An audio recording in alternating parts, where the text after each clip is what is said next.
everybody. Thanks for listening to On the Podcast. This is a short format episode podcast that you can listen to while you're doing your business on the pot. Or maybe it's the week of Thanksgiving and you have 16 things juggling through the oven. Whoa. Or like me, and you just say, I'll bring the napkins. So you're either pursuing the grocery store to buy the most lovely napkins, or you're scrambling to switch out the turkey with the stuffing and the potatoes and the whatever you're doing. Turn on an episode of On the Podcast and learn a little bit while you wait to digest some delicious Thanksgiving feast. Yeah. Yeah. Yeah. There you go. Yeah. I'm Katie. And I'm Liz.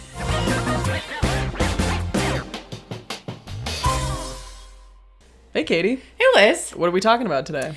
Liz, I just discovered this story recently because there was a Denverite article, shout out Denverite,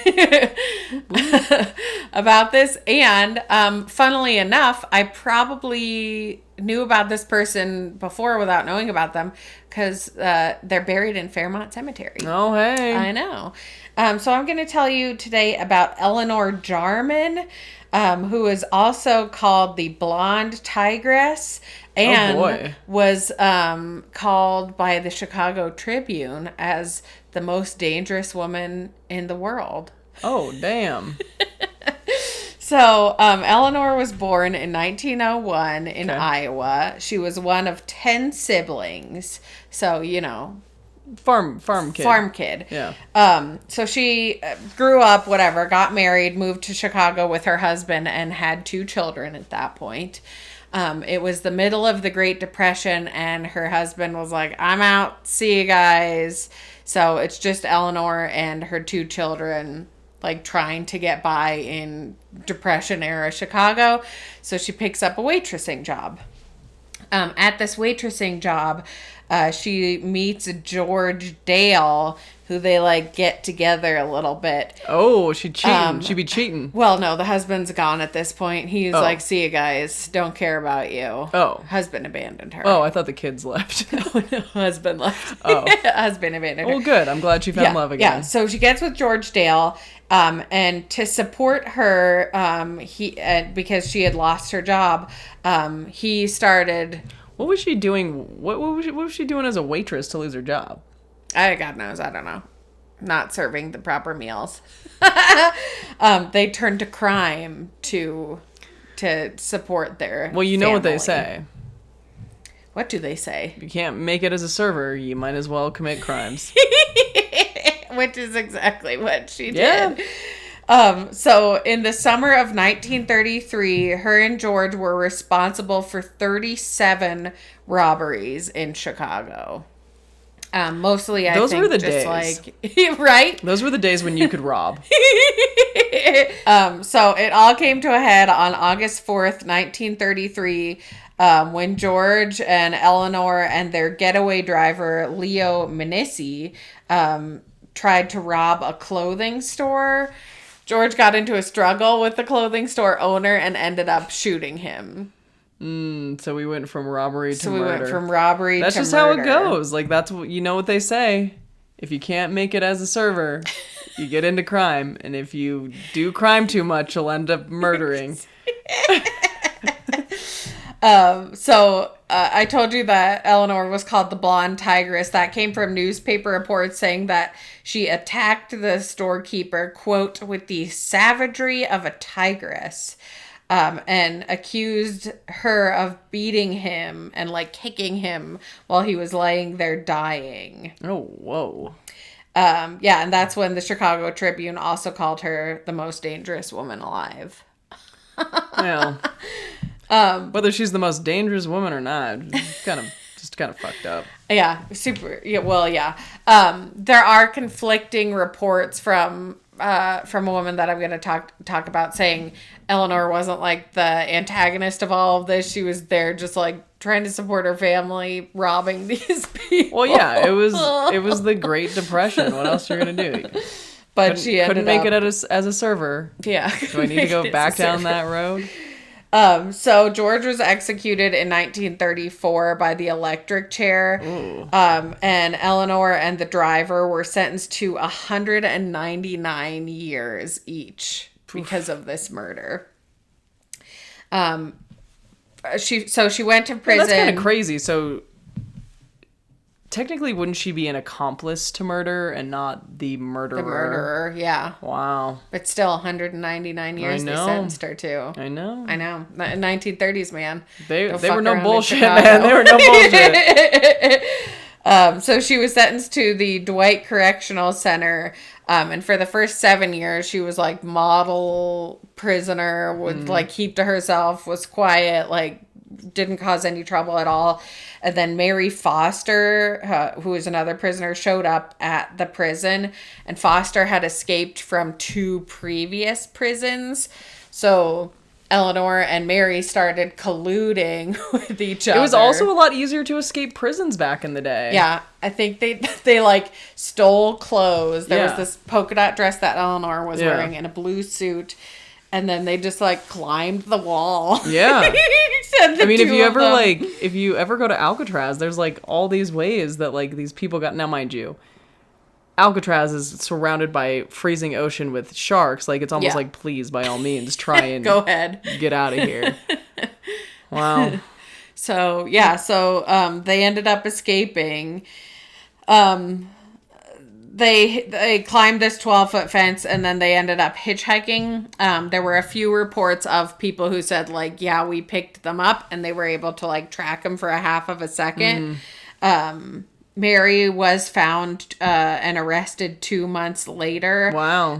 But Eleanor was never found. Wow.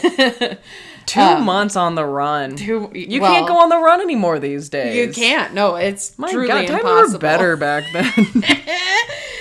So there are reports that her sons were trying to communicate with her and they would place ads in newspapers. They didn't explain how they knew which newspaper to like place the ad in. But supposedly she would like respond in coded messages back to them. An author here in Colorado, I mentioned the woman that thinks she was just like wrong place, wrong time, got involved with the wrong people. So this author's name is Sylvia Pettum, and she believes that Eleanor lived her life like out in Colorado. She believes that she like renamed herself. She found the grandson of Eleanor and talked to him, and he said that she either went by Mary Melman or Mary Millman. And I think that was through those coded messages that he had that information. Pettum found out that there was a Mary Millman in Denver who had no birth record and like no records previous to 1951. She just like appeared in Denver in 1951. And Millman, there are records of her working at restaurants on East Colfax right here in Denver. Oh my God. Redemption story. I know, including Pete's Kitchen, which is a favorite. Yeah. Oh, wow. You know what they say.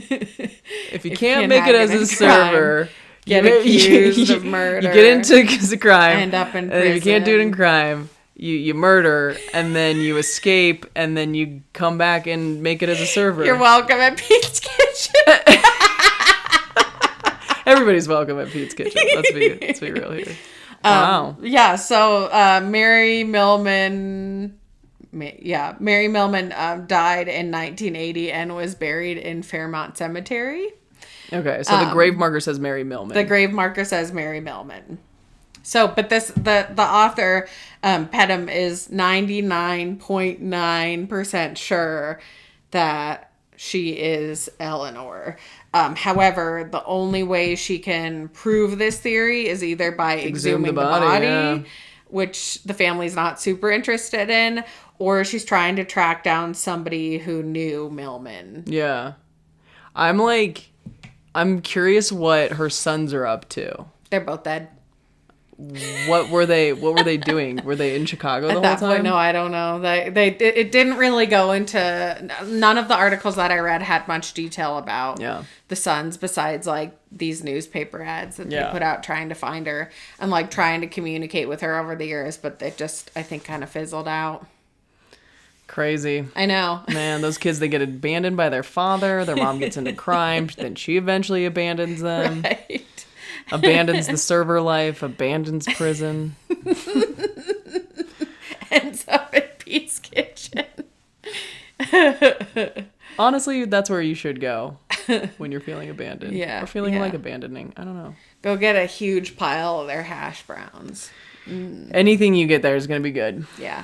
Yeah. Wow. So, so one of the most notorious crazy crimeesses of the 1930s could be buried right here in Denver, Colorado. I just like, not that I would ever do it, but I love the idea of like escaping from something or someone and like reinventing just yourself. Just like disappearing. And just like succeeding. I know. Go listen to that episode a few ago about the man with the purple bag. Except he had a different fate. He died. Yeah. We don't know who that guy is. He just popped up. Yeah. Yeah. I don't know. I don't think you could do it anymore. I don't. No, you can't. So, move to a different country, get facial reconstruction surgery, and then you can do it. That's basically what you have to do. But you have to do it through like some sketchy doctor. The back alley. Yeah. Yeah. No cameras can see you. You gotta figure out how to get out of prison. I don't know how to do that. Sounds like you can still rob banks, but yeah. Wow. My mind's just going now. All right, well, thanks, Katie. You're welcome. What's that inside my body? Secrets. Don't you know? Don't you know? You're never gonna find out what they are. And also a little bit of knowledge. Truth. Okay, see you next time. Bye.